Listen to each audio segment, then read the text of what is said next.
Partho Chatterjee jail में जाते हैं, ज्योति प्रिय मलिक जेल में जाते हैं, अनुव्रत मंडल जेल में जाते हैं, जीवन कृष्ण शाह जेल में जाते हैं, माणिक भट्टाचार्य जेल में जाते हैं, चंद्रनाथ सिन्हा जेल में जाते हैं, परेश पाल जेल में जाते हैं, कुंतल घोष जेल में जाते हैं, फिरहाद हकीम वो भी आरोपी बनाए जाते हैं, शोभन चैटर्जी आरोपी बनाए जाते हैं, कुणाल घोष 3 साल जेल में रहकर आते हैं, और आप कहती है कि भ्रष्टाचार नहीं हो गया, हो रहा है। দেশের স্বরাষ্ট্রমন্ত্রী অমিত শাহ তার আরেকবার ব্যর্থ হতে চলা বঙ্গ সফরে এসে শুনলাম খুব আক্রমণ করেছেন এবং আমার নামও উচ্চারণ করেছেন। আমি প্রথমে বলি এটা খুনের মামলার আসামি হয়ে জেলে ছিল, তার কাছ থেকে জেলের কথা শুনবো? খুনের মামলার আসামি অমিত শাহ, যখন উনি জেলে ছিলেন তখন খুনের মামলার আসামি। মামলা কিভাবে এগিয়েছে সেগুলো সারা দেশের লোক জানেন। তো সময় দিন না, তারপর দেখতে পাবেন।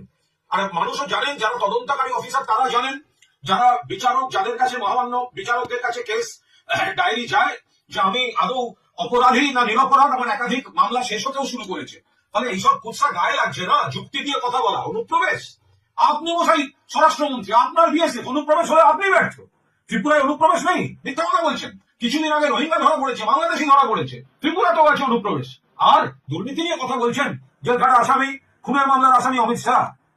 আপনারা যাদের দিকে আঙুল তুলেছেন দুর্নীতিগ্রস্ত বলে ভিডিও দেখিয়েছেন পশ্চিমবঙ্গে, আজকের যিনি বিরোধী দলনেতা, মহারাষ্ট্র, সারা দেশে, আসাম, যাদের বলেছেন তাদের এগেন্স্টে তদন্ত চাই, হাজার হাজার কোটি টাকার দুর্নীতি অনেকে, তাদেরকেই তারপরে ওয়াশিং মেশিন বিজেপিতে নিয়ে তাদেরকেই পদ দিয়ে আবার বড় বড় কথা বলছেন। যাদের ক্যামেরায় দেখা যাচ্ছে টাকা নিচ্ছে তাদের নিয়ে বসে আছেন, আপনি আমার অন্যদের দিকে তাকিয়ে কথা বলছেন।